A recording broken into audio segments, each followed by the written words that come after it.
The sum of the infinite series cot inverse 7 by 4 plus cot inverse 19 by 4 plus cot inverse 39 by 4। तो अगर हम देखेंगे तो पहली टर्म हमारी क्या लिखी हुई है, पहली टर्म हमारी लिखी हुई है cot इनवर्स ऑफ 7 को मैं लिख सकता हूँ 4 into 1 plus 3 by 4। Next term क्या हो जाएगी cot inverse of 4 into 4 plus 3 by 4। Third term को मैं क्या लिख सकता हूँ plus cot inverse of 4 into 9 plus 3 by 4 and so on, ऐसे ही बढ़ता रहेगा। इनडायरेक्टली इसकी जो जनरल टर्म वो हो जाएगी, वो क्या हो जाएगी, तो कोई सी भी टी आर टर्म क्या हो जाएगी cot इनवर्स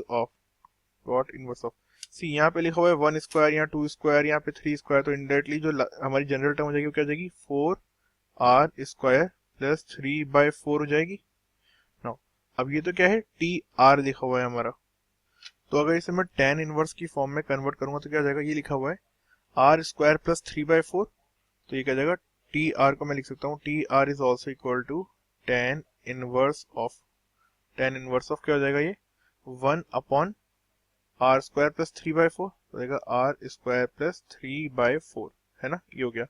अब हमें पता है ऐसी टर्म्स में हमें क्या करना होता है, हमेशा से हम क्या करते हैं ट्राई करते हैं कि इसे tan inverse a minus B की फॉर्म में ब्रेक कर दें कैसे भी करके। जो 3 बाई 4 है उसे मैं क्या लिख सकता हूँ, उसे मैं लिखता हूँ 1 माइनस 1 बाई 4, तो क्या जाएगा इनडायरेक्टली। सी, ऐसा करने का बेनिफिट क्या हुआ वो भी आई विल टेल यू। हमारे पास जब हम tan inverse a minus B करते हैं तो क्या होना चाहिए a minus B upon 1 plus A B, तो यहाँ क्या गया हमारे पास, मैं देखूंगा तो आ जाएगा 1 प्लस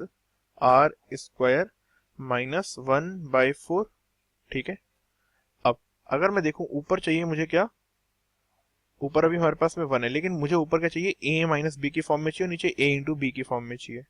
तो अगेन इसे और सिंप्लीफाई करता हूं मैं, तो लिखा हुआ है indirectly tan inverse of, denominator में देखता हूँ तो लिखा हुआ है 1 प्लस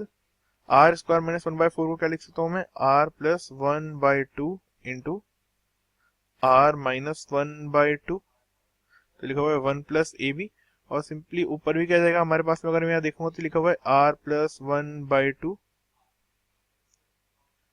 माइनस में क्या हो जाएगा r माइनस 1 बाई 2, इनडायरेक्टली ऊपर अभी भी लिखा हुआ है 1। तो अभी किस फॉर्म में ब्रेक हो गया tan inverse of a minus B,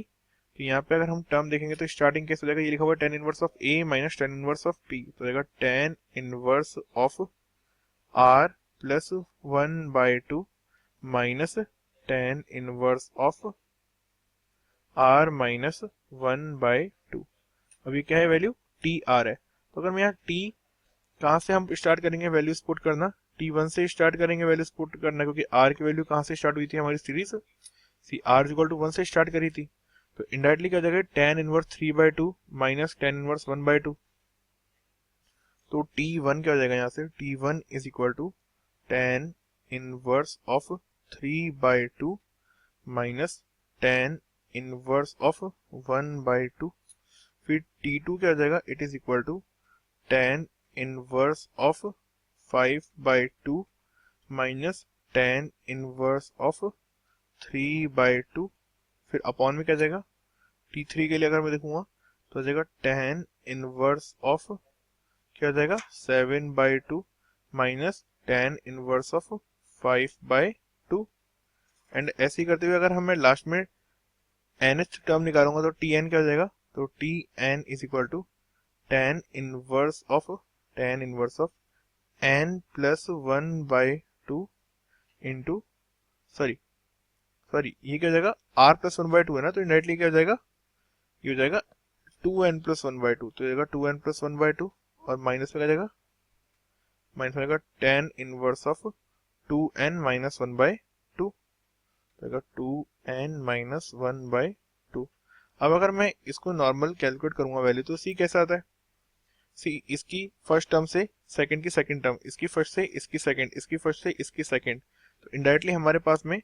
हर एक की सेकंड टर्म कट डाउन हो रही है, तो इसका क्या बचेगा, ओनली इसकी फर्स्ट टर्म बचेगी और फर्स्ट टर्म का सेकंड टर्म बचेगा, तो सम क्या आ जाएगा अगर मैं सिग्मा टी एन आर करूंगा तो sigma T R is equal to what, it is equal to tan inverse of 2n plus 1 upon 2, और माइनस में क्या हो जाएगा, माइनस हो जाएगा tan इनवर्स ऑफ 1/2। अब हमें गिवन है क्या, हमें गिवन है n टेंड्स टू इनफाइनाइट है। अब n टेंड्स टू इन्फिनिटी तो क्या लिखा हुआ है, tan इनवर्स इनफाइनाइट लिखा हुआ है, तो इसे हम डायरेक्टली क्या पुट कर सकते हैं, ये वैल्यू हो जाएगी π/2 माइनस, ऐसे होगा π/2 माइनस tan इनवर्स 1/2 हो गया, ये tan इनवर्स 1/2। तो अगर हम ऑप्शंस देखेंगे तो ऑप्शंस में सब में क्या आता है, इसमें हमें जो ऑप्शंस चाहिए उसमें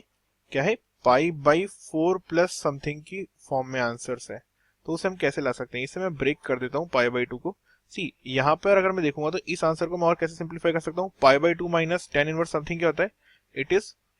cot इनवर्स 1/2। बट इसको हम और किस फॉर्म में भी लिख सकते हैं। अब सी π/2 को मैं क्या लिख सकता हूँ, π/4 प्लस π/4, तो ये क्या जाएगा π/4, और बचे हुए π/4 को मैं लिख दूंगा tan इनवर्स 1,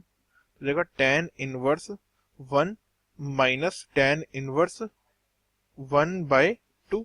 अब tan inverse a minus b लगा देता हूँ इसमें, तो क्या जाएगा π/4 plus tan inverse of 1 minus 1/2 कितना होता है 1/2,